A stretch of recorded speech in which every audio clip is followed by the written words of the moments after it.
Good afternoon, everyone. This is one of the larger groups I've seen in this room for a while, and better yet, one of the larger attended dinner series group, and there's no doubt in my mind why. All right? The two gentlemen we have this afternoon are going to share things that are going to blow you out of your seat. I'm not kidding. I'll do a little bit of the traditional intro, but before I do that, in case you may not know me, I'm Jeff Thurman. I'm President and CEO of Community First. We're the parent company of Colonial in Berkeley, Westover, Community Behavioral Health, Community First Pharmacy, and Partners in Prime. I asked if I could introduce them today because I could spend the entire event, the time we're having of them telling you what's going on, telling you how exciting I'm familiar with what they're doing, the culture that's changing in this community, and the events that have already occurred are just absolutely outstanding. They could be here for 3 or 4 hours telling you about what's happening in this community. I know they only have a half hour. I'll go fast too. You know, you just won't believe it. It's just fantastic. As a long-standing Hamiltonian, it is just with tremendous pride that I have the opportunity to introduce the mayor and the city manager. And frankly, they don't need much introduction, but I do want to add a couple things because they're really cool things that I think if you don't know about both of them, you should know. I think most of you know Pat MOELLER, our present mayor, is a lifelong resident in the city. He attended Hamilton City Schools, and I love this part, graduated from the Ohio State University. Thank you. Okay. Also, the Chase College of Law. He's an attorney, former county assistant prosecuting attorney. He joined Hamilton City Council in 2004 as vice mayor. And I want you to know the mayor and city council are definitely making things happen. One of the best things they did in September of 2010, they found a young man that has tremendous energy, vision, passion, and just an unbelievable leader. In fact, I got to tell you, I was in a meeting with him this morning, and the meeting was quite frustrating. It was what I call a typical dull, boring, in the weeds meeting. You know, we all have them. And all of a sudden, it went from boring to in the weeds to, oh my God, look at the impact we can make with one comment from our city manager. It went from weeds to vision. And he does it day after day after day. So if you don't know, Joshua Smith has been the city manager since September of 2010. He's worked in similar capacities in other communities in Iowa and Wisconsin. He happens to be a Green Bay Packers fan, which I think is fantastic. Okay. What you probably don't know is he's responsible for a budget of over $300 million and oversight of 600 city employees. He's got his master's degree in public administration from Iowa State, Bachelor of Arts in organizational behavior and management from the University of Sioux Falls. He also has graduated from an executive program at Harvard University, MIT, the University of Virginia, University of Oklahoma. Needless to say, he's constantly learning how to do it better. No wonder you're so damn smart. All right? I want you to know, if you've never had the opportunity to talk with Joshua, or Pat for that matter, at any length, you're just so energized. I literally left the meeting thinking, I'm going to have a wonderful day thanks to just one comment you made. So at this point, without taking away from their time, I'd like to give you the mayor and the city manager. Thank you, Jeff. Good evening. It's an honor to be here. As you, I'm also waiting to hear our city manager, Joshua Smith's presentation. But let me at least kind of set the table here. When I think about the last 5 or 6 years, I think about 3 chapters: challenges, accomplishments, and pride. I think a lot of you know what the challenges have been. I'll go into just 2 or 3 of them. But the accomplishments have been the success of a city team, a couple of which were here, Aaron Hufford, Tom Vanderhorst, and of course our city manager. But the success also of economic development at the Hamilton Community Foundation, and the success of private dollars. The pride, we're all going to be proud, I think, when we get done with our conversation here today. We know about the challenge of a downtown, of an empty downtown. You know, back in the 60s, 70s, and 80s, especially the 60s, back when I was walking around downtown as a student because it was fun to do, we had retail, we had entertainment, we had downtown jobs. Well, we kind of lost the retail with Elder Beerman and clothing stores and the like. We kind of lost some of the downtown entertainment as far as movie theater and shopping, which is entertainment all by itself. And we lost some downtown jobs, of course. We lost the Casualty, Elder Beerman, restaurants, and some places like that. But what have we accomplished in the last 5 or 6 years? Hopefully some of you have been to Sarah's House, great retail store in downtown Hamilton. The art studios that are going to be downtown as part of Artspace, and so many others. Retail is on the rebound in downtown Hamilton. Regarding entertainment, RiversEdge Amphitheater, what a fine, fine location.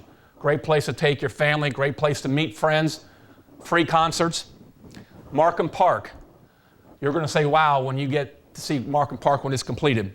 And that is entertainment, that is green space, that's all positive. That's an accomplishment of the group that we've had in play the last 5 or 6 years.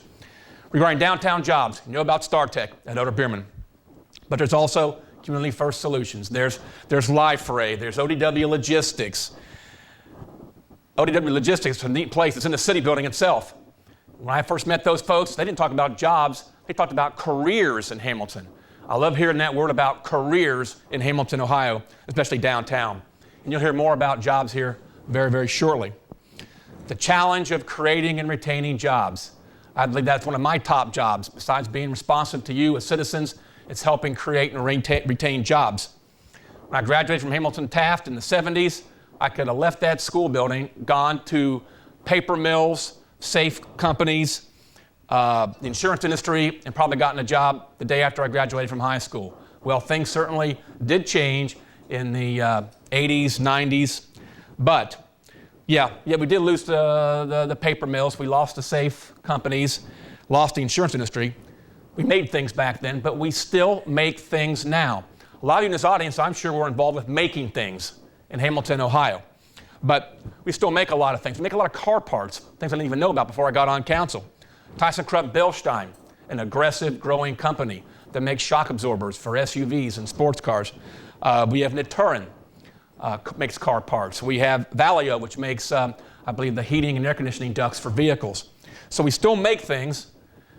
We also make new things, very innovative things. For example, the P&G subsidiary, Influx, that's making packaging.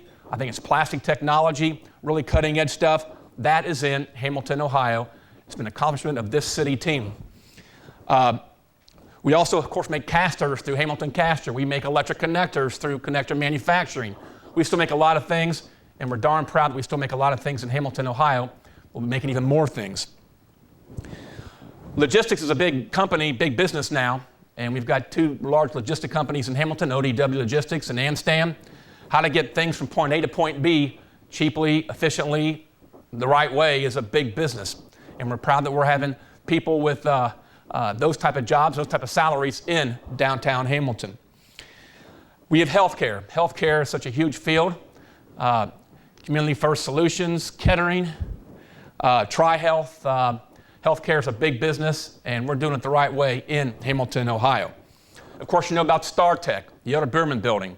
What a rush that was that day when we learned that is going to be a done deal with these customer service jobs, with the diabetes clinic in there, with a deli in there, with Inside Out art studio in there for the developmentally disabled.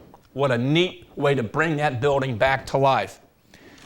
A lot of this positive has been through the core fund, which I'm sure the city manager will go into a little bit. 2 years ago, I'm going to wrap this up. 2 years ago, I mentioned how important it was to focus in on Main Street at my State of the City address. I mentioned it last year. But by means of some smart redirecting of money coming down from Columbus and some creative partners, you're going to see a different Main Street. Starting with the river, going block by block, you're going to see a better appearing and a safe downtown. We need to thank those who helped us get a foothold, though, downtown, including the Riley family for Jay Austin's Riverbank. If you haven't been there, please go there. Of course, the folks at Main Look Salon, Richards, and True West, they helped keep Main Street alive as we now put money into Main Street and the focus in on Main Street that we've been doing in downtown for the last few years. And I'm sure the city manager will tell you a few more things about Main Street.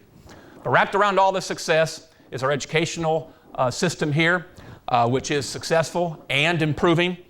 Miami University Hamilton, downtown as well as on University Boulevard, what great facilities.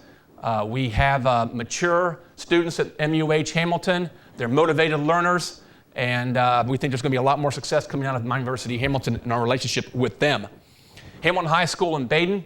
I was talking to one of the folks out there. I went to Hamilton High School's Rhapsody in Blue program Saturday night, and these 50 youngsters, you'd love to call them your own because they're very talented, not just musically, but on that stage at Hamilton High School, you had athletes singing, you had a bunch of top 20 students all at our Hamilton High School.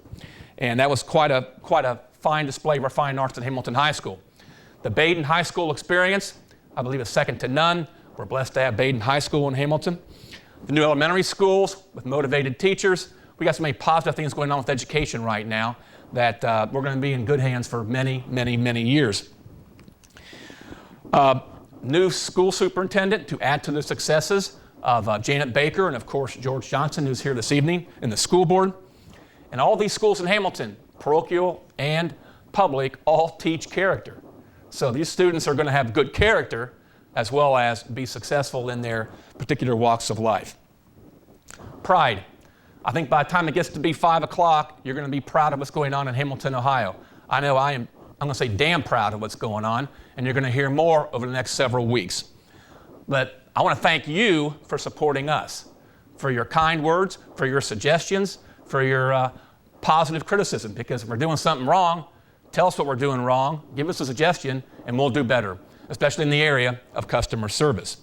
I want to thank you for telling us and telling me for the last 12 years we need to keep our utilities city-owned, because that has been a key to so much of our economic development, which Joshua will go into here very, very soon. And thank you for having faith in all of us and faith in Hamilton, Ohio. Now I'm going to pass this to our city manager, Joshua Smith. We used to call him, he's that guy from Iowa. He's that guy from Wisconsin. He's that Packers fan. Well, no, he is Hamilton, Ohio city manager, and he's a Hamiltonian. Joshua Smith.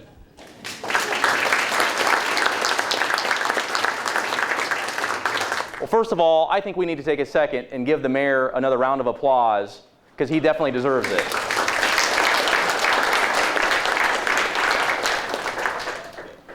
I think one of the hardest things to do is to be able to juggle multiple personalities, multiple issues, and if the mayor has a skill set that's outstanding, it's doing just that.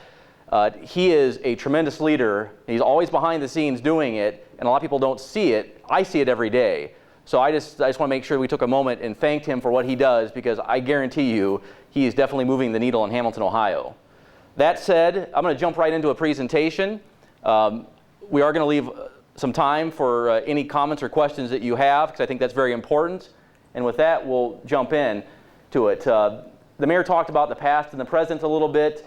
Obviously, the vision or the view of 3rd and High Street in 2010 when I arrived wasn't the most inspiring view. When you look at it today, and actually this is an old photo because it still has the plastic on what's now the Artspace building. Mr. Hufford, you're fired. I told you to get me a new photo, but you can see that it definitely looks better than it did about 4 years ago. When you look at the corner, the hard corner of 3rd, MLK and High Street, and you can see the park that's there now, I think that just makes a huge improvement. The Artspace building, the one that had the metal screen on it that the mayor talked about, and what it looks like today, that's a better photo. Thank you for adding that one. But what a tremendous building. And the fact that since 1968 it had been covered, and to have the type of architecture that we have in Hamilton, Ohio, and the fact that if you look at what they're building in Liberty Township right now, the big retail complex at the intersection of Interstate 75 and 129, they're trying to replicate what we have. They're building, actually, the mall they're trying to make it look like an old mill. It has smokestacks on the inside and everything. And I'm thinking, we already have it. What are they doing in Liberty Township? We already have this in Hamilton, Ohio. It's crazy that they're trying to replicate what we have. And it's so important that we preserve our heritage because this is what makes us different than anyone else in Butler County.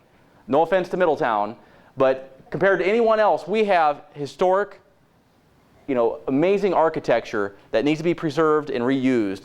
And I think this building is going to be a shining example in about 60 days. The mayor referenced RiversEdge Park, which is going to be formally renamed to Markham Park here in the coming months.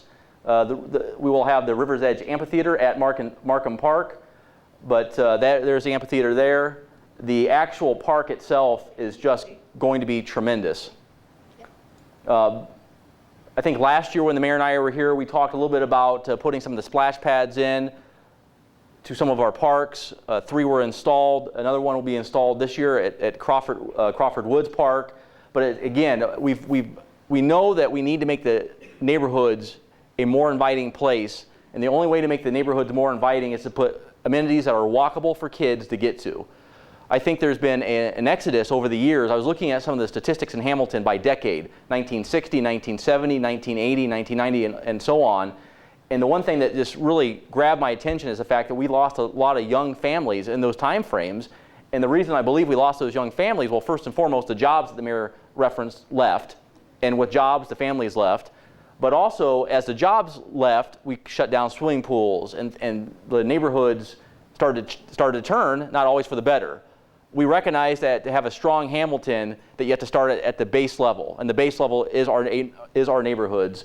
And I think that you'll see a very strong effort in that regard. The thing that I think is important, the mayor referenced the core fund. I want to first talk about the Hamilton Parks Conservancy.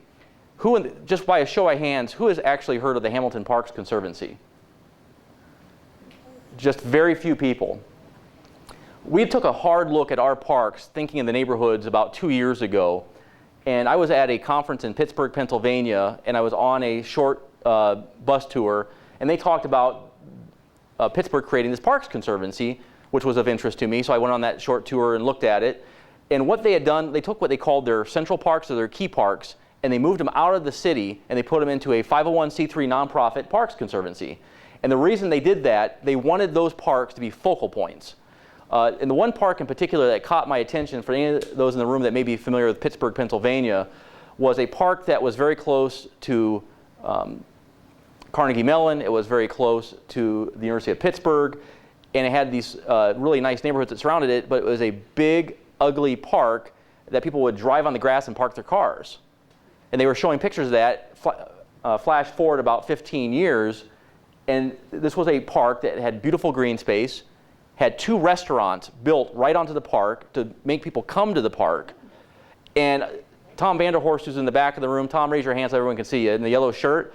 Tom is our finance director for the city of Hamilton. He and I went to Pittsburgh about 5 months ago to take a closer look at some of this before we rolled some of this out. Actually, maybe it was even 7 months ago now. And I bet it was just an off Wednesday night, we happened to go there to eat at the restaurant to look at this park more closely.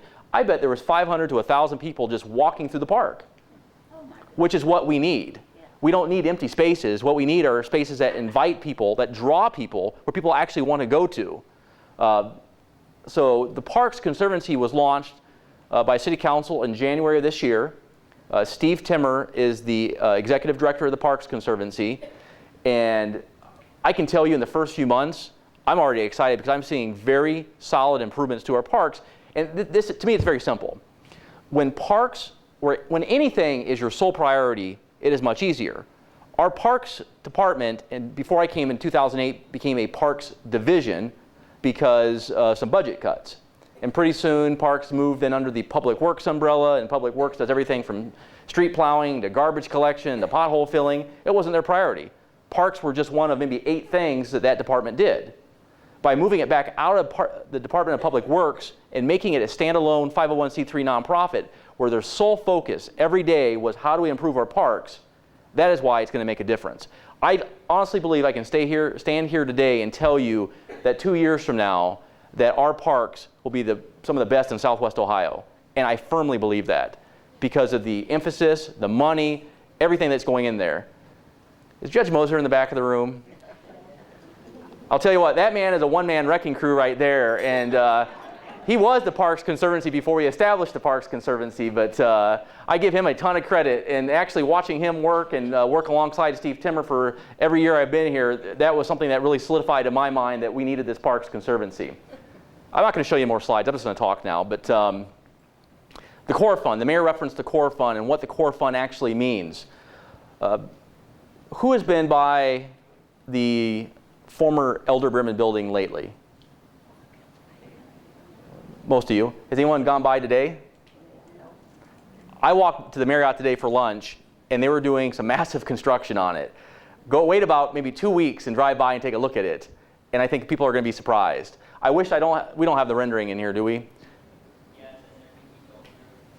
Is it the latest one with the metal panels? It's an old rendering. I don't want to show the old rendering. I want to show the new rendering. You really are fired. What are you doing? You're sloppy today. I'm not giving you a ride home now, but... Is that the one you showed me this morning? Yes. Yeah, it's outstanding.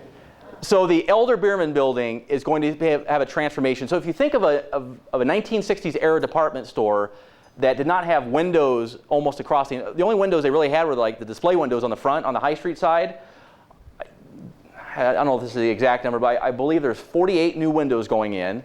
So they're going to take a building that was built for department store purposes, and they're going to turn it into a multi-use building that initially is going to have almost 700 jobs downtown.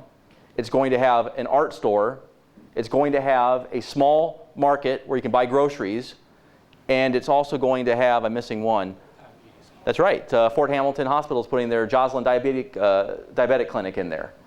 So all that's going to be, that's just phase one. And there's still almost, I think, 60 to 80,000 square feet left of space to add more, which is very exciting because I think that building in the next year will be full with new offices, new whatever.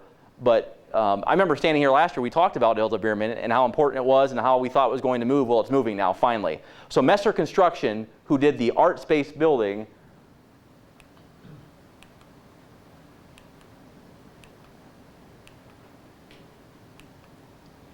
So Messer Construction, who did this building, has moved across the street and is now doing the Elder Bierman project. And they have a very short time frame. I think StarTech wants to be in there operational like in the next 12 weeks. So there's going to be a lot of construction very, very fast. I know it's crazy, but they just have to get the inside ready, then they'll do the outside. But I'm excited. I just like construction. But speaking of construction, Community First Solutions is probably doing more construction than anyone in town outside of the Core Fund, which is also exciting. I was talking to several folks about the Ringles building before we started talking today. What a transformation that's been. I mean, just a tremendous building, again, that sat there for too many years, underutilized, and to get that building reactivated, that's exciting. And when Mr. Thurman was talking about the meeting that we were at this morning, we were talking about the importance of 3rd Street, because we have some great assets on 3rd Street. Who's familiar with Sims Park? About half of you. I think Sims Park is way too big and way too important to sit there as underutilized as it has for how many of the last decades, to be honest. So if you think of 3rd Street as a corridor, starting at Sim Park to the south, you keep moving north. Obviously, you get to the Ringles building about a block and a half, maybe a block away. You go north another block, and then you have all the investment that's happened into the old Journal News building. You go another block up, and that's where the former Fifth Third Bank building sits. That used to be, what was that before Fifth Third? Commercial Federal? Dollar Federal. The old Dollar Federal building, if you will. I honestly believe that in the next... Go ahead, say it. I think in the next 120 days, you're going to see that under construction also. I think you're going to see a restaurant. I think that you're going to see condominiums, and I think that you're going to see office space. Now that I said that out loud, we got to make it happen. So it's now the pressure is on. But It's well with pressure too, let me tell you. Yeah. So you cross High Street then at that building, you keep going north, and obviously Sarah's house, the former Country Kitchen / Hungry Bunny building, obviously that's been redone. We get to the part I don't like to talk about, which is the Ohio Casualty Complex. That is still owned by a guy in Los Angeles that is not overly motivated to do a whole lot with that right now. We're going to start working on that again. But you keep going north. And has anyone eaten at Neil's Cafe on the corner of, several of you have? Yeah, 3rd and... No, I just saw it. 3rd and Dayton, yes. Okay. I would encourage you to go down there. If you're not, they have outside, you can eat outside. It was a beautiful day today. I went down there yesterday. You can sit outside and eat. If you like barbecue, it's a great place to go. I would highly recommend it. So you go up a little further, and the one thing that we're proud of, the city is proud of, is the 3rd Street Plaza project. If you've not seen that, that's under construction right now. That's about a $1.2 million project. The Hamilton Community Foundation pitched in $250,000. Lane Libraries pitched in $200,000, and I should note the $200,000 Lane Libraries gave, they received a gift of some money. So this is not tax money. This is a gift. They received a personal gift of taking money out of that personal gift for this project. And the city is putting money in mostly on our utility side, but it's about a $1.2 million project.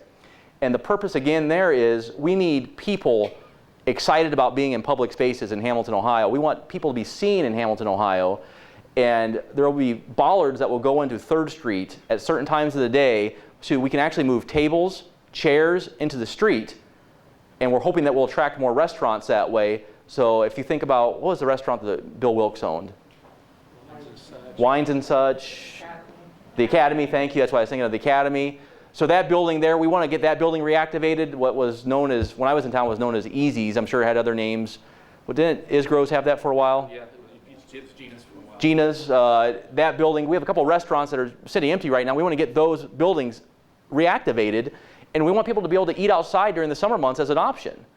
I'm just surprised you're all sitting inside right now. If I were you guys, I'd be outside enjoying the weather and not listening to the mayor and myself talk, but it is, I just like to be outside, and I think people like to see people, right? I mean, I think people congregate because that's what makes people feel good. And we need more of that in Hamilton. We need people walking downtown. We need people, along the river in Hamilton. We need people just out. And I was having a meeting today, and I actually moved my meeting. Actually, you walked by with Sonia Crambuel. We had a meeting out at Journal Square, which is right by True West in the downtown. I looked at her. I said, I'm going to start mandating that the city employees have to come out and have meetings outside so people can see them. I think that's important that city employees interact with businesses and the public. And I think it's important that when you drive through High Street, that all you see is that the only thing that you see is not just cars, but you need to see people. Because I think when people see other people, they get excited. At least I do. But what else is going on that we should talk about? I'll tell you one more thing. Our economic development department is truly doing a great job. And when I say department, I really need to clarify that, because economic development is much greater than a single department. Economic development is a team-wide, city-wide effort that starts with the mayor and city council and works its way down to our frontline employees. Our economic development department gets a lot of credit, which they definitely deserve, but the city as a team deserves a lot of credit because they work in concert. When we have a prospect come in, like when Influx, which is wholly owned by Procter & Gamble, came into the east side of town, I remember Jody Gunderson, who's our Director of Economic Development, we got the call. I mean, within 2 hours, we had assembled a team together of utility folks, some of our community development staff, and we had a proposal in front of Procter & Gamble in like an hour. They were stunned at how fast we moved, and the mayor was included in that process. I remember we cut a deal within like 36 hours, which ultimately is going to land over 300 jobs, and I can't remember the capital investment, but it's big. We're talking north of $50 million of capital investment.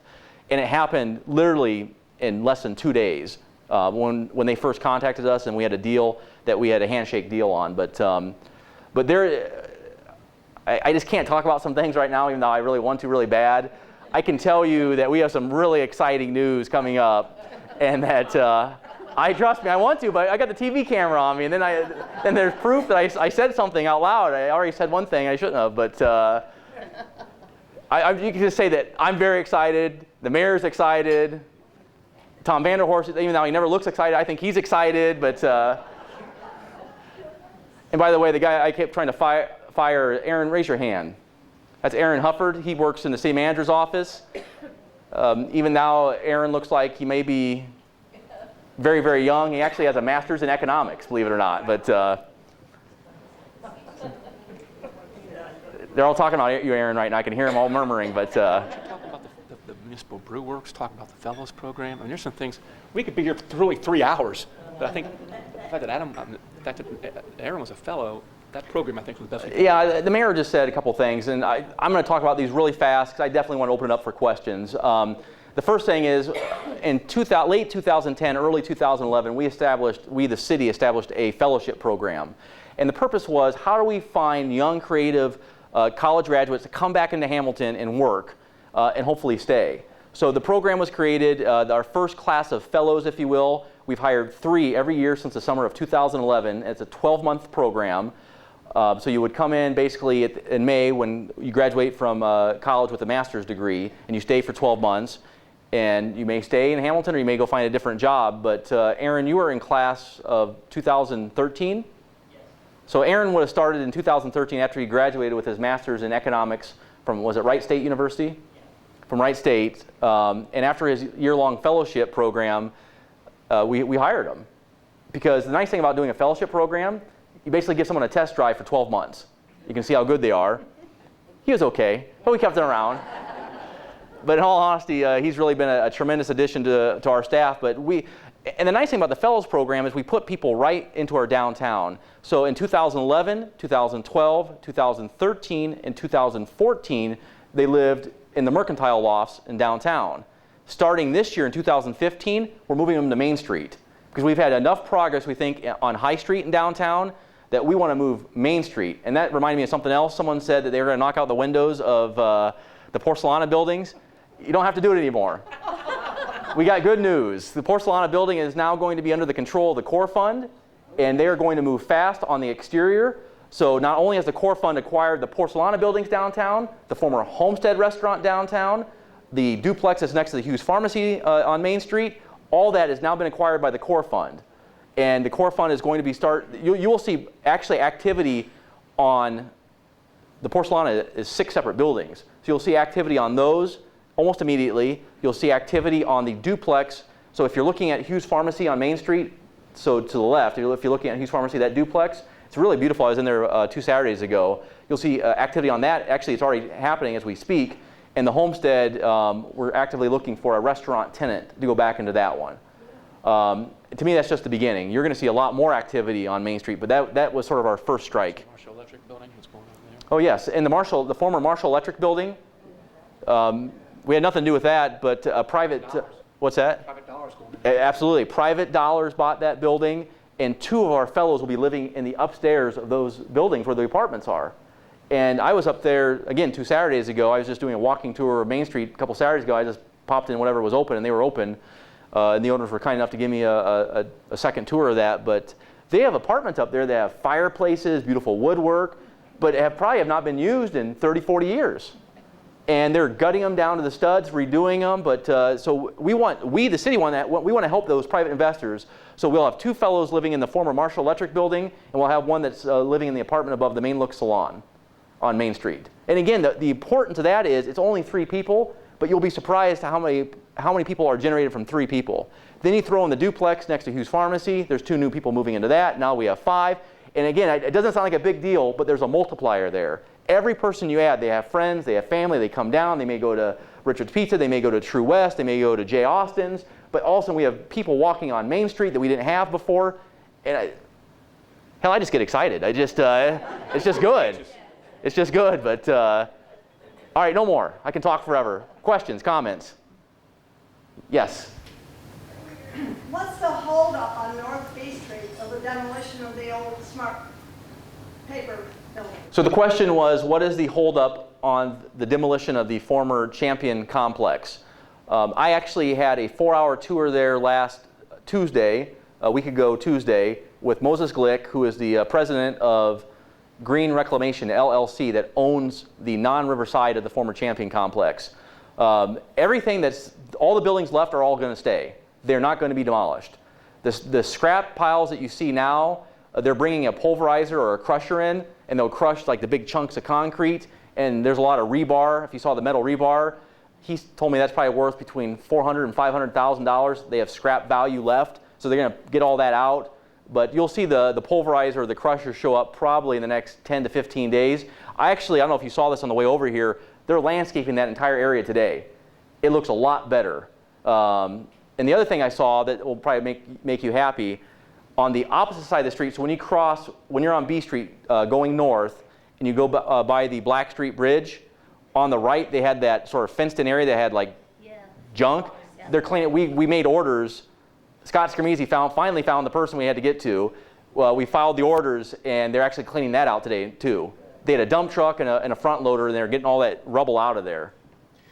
And the idea of there being possibly an outdoor baseball stadium and an indoor sports complex, that is still alive and well, being discussed with not public dollars, but private dollars. There was a meeting yesterday. Feasibility studies say that could really take place here in the city of Hamilton, having a truly a regional, if not a national area for outdoor sports, Hamilton Joe's, and possibly an independent league baseball team, as well as indoor sports in an indoor sports complex. That's still alive and well and being discussed. Yes. That area that all the trash is in and they're gonna crush it and all that business. Can you tell me what those buildings, the white buildings are on top of that? The cement hillsides and They look like they're half demolished. Yeah. Those actually, yes. So those buildings also act as a retaining wall for the hillside up on North C Street. I knew that, but what were they originally? Well, I toured the whole complex before it was demolished, and Well, the Cal Ripken Baseball Group that did Yeah. the feasibility study says that could be part of that baseball stadium, which would make it so unique. They call it the bunker building. There could be maybe suites up there, 6 suites possibly for a 3,200 person seating capacity baseball stadium. And that bunker could be the feature because you don't see bunkers like that in baseball fields. They can incorporate that into the baseball field, put the press box up there and other things. But uniqueness sells, and that discussion was made yesterday. That bunker being part of a baseball park. and a retaining wall. And a retaining wall too, yeah. What's the completion date on High Street? Well, Realistically. if all goes well, they should have the majority of the work done, I would say, in August. So roughly 4 months from now. Is that 4 months? May, June, July, August? Yes, 4 months. I don't think they'll have the final landscaping and stuff done probably until next spring, but hopefully, I think the question is probably more all the construction out of the street so it flows better. That hopefully will be in August. But every time I give a date, I'm always wrong, and then people get mad and say, you said August, and I'm hoping it's August.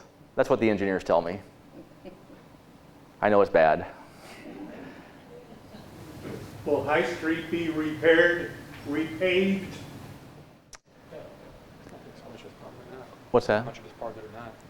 They are going to do what I would call a minor resurfacing. It's not going to be like a full reconstruction, repavement, but the majority of that street will be resurfaced. I wish we could do a full reconstruction, but that would just prolong the construction, and then people would really hate me. So, yes. What kind of time frame is there for the intersection of Millville, Main, and Eden? Oh, it's in place. Yeah. Did you see it in the book? Yeah, 2018. No, it doesn't say 2018, does it? It should be 2016, isn't it? 18. Well, yeah, completion. So let me explain 2 projects. The question was, what is the status of the intersection at Main, Eaton, and Millville? So we submitted 2 projects to the Department of Transportation. We received approval on both, and that's where the state DOT will pay 90% of the project, and the local match will be 10%. And the timing for that, the federal government's fiscal year runs from October 1 to September 30th every year. So we'll receive money from the federal government through the state, via the state, in October 1 of 2016. So we'll start acquiring some necessary right-of-way that fall. Construction should start in 2017 with a completion in 2018. And frankly, once we get done, so the other intersection is the MOK High Street intersection. We want to give people a little breather after High Street has been constructed and get traffic going before we stop it again. But then we would like to also go, this is not on the books yet, we've not received approval from DOT, but we're drawing a design right now for its Main, Haldeman, McKinley. So that would be up there where the former Modern Age building that the city demolished was located. That intersection, also, we think we can make that a better intersection too. Yes? When is the new bike trail going to be finished over to Main Street? Over the new bridge and along the canal over there? Very soon, we hope. But Actually, I wish we would have put the photo. They actually have the bridge done now. I walked it yesterday. Yeah. And the bridge is beautiful. I said you could drive a tank over that bridge. But I was wondering, look, there was somebody in there excavating yesterday to put the crushed limestone down. I was curious when the whole thing was. I received a written update on this past Friday, and I just read through it quickly, but it looks like things are progressing on schedule, and hopefully by the end of this year, the majority of that work will be done. I know several people will be very upset if it's not, so we have a lot of projects going on right now. Yes. I'm also a Green Bay fan, so I enjoy your presentation. I just want to comment that your enthusiasm and the youth in Hamilton, I think, is really very good for the city. I had a question about a housing, development or project.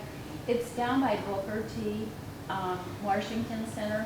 And there's the older section, but there's a new section, and nobody that I talked to really knows much about it, but we drove through there on the way to Sacred Heart Church, and I noticed some of it was handicap equipped. So is that a project by the city, or is it a private industry? The question was about a housing project that's generally speaking across from the Booker T. Washington Community Center. That project is through Butler Metropolitan Housing Authority. Phases. Yeah, it's multiple phases of the project. So the land that's empty to the north of that will be phased in over time. It's actually managed by a company, I believe, out of Chicago. But yes, yeah, so then you asked even further north, there's an older complex. I mean, there's no plans to do anything with the older complex that you're aware of right now. So just where the empty land is between the newer complex and the older complex, that will be phased in over time. It looks very nice. I mean, it's like townhouses. Yes, yeah, it's definitely, yeah. Oh, yes. I'd like to know what they're going to do about the parking lots behind the buildings, because we've got a lot of senior citizens, and we go to doctors. They've been, where I'm at, they've been very helpful, but when we have these doctors go to, they can have parking in the back, I have a couple of times myself. And we need to think about the back part as well as the front part of the buildings, because the parking is not always that good. The parking lots in the back of the building. One thing we have done is, if you're talking about Main Street, we've increased lighting, better lighting along the alleys and behind the buildings on Main Street, both so it's easier to drive, but also for safety. So we've done some improvements, especially with the lighting behind Main Street.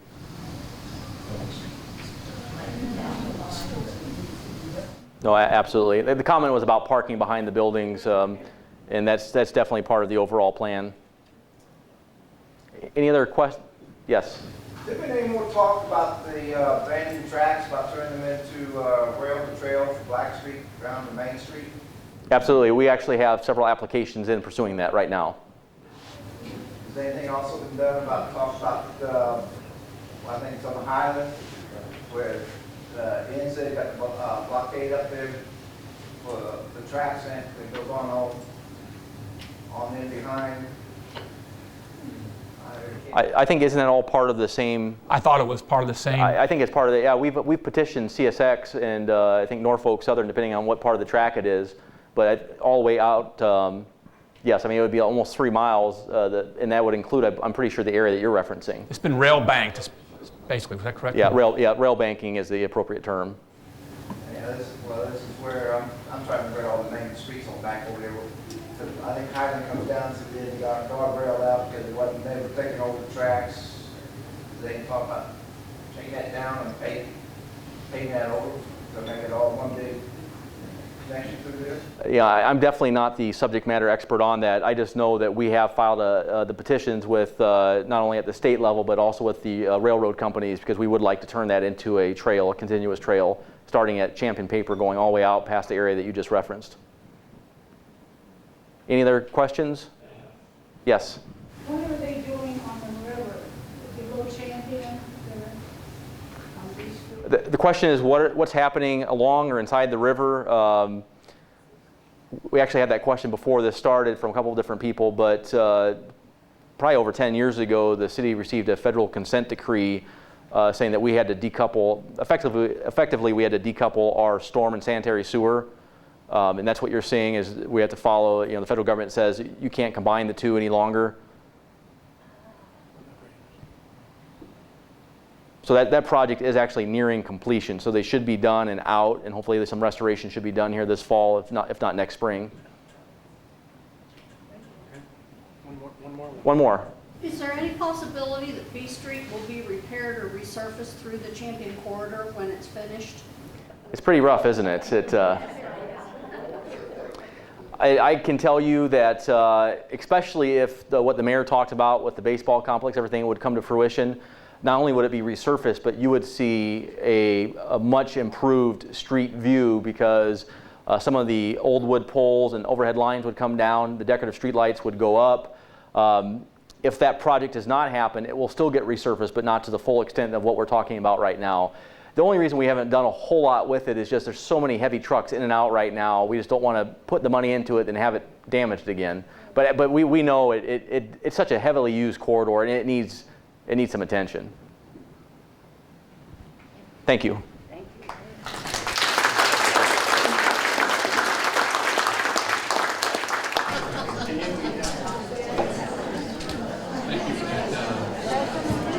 Move it into it.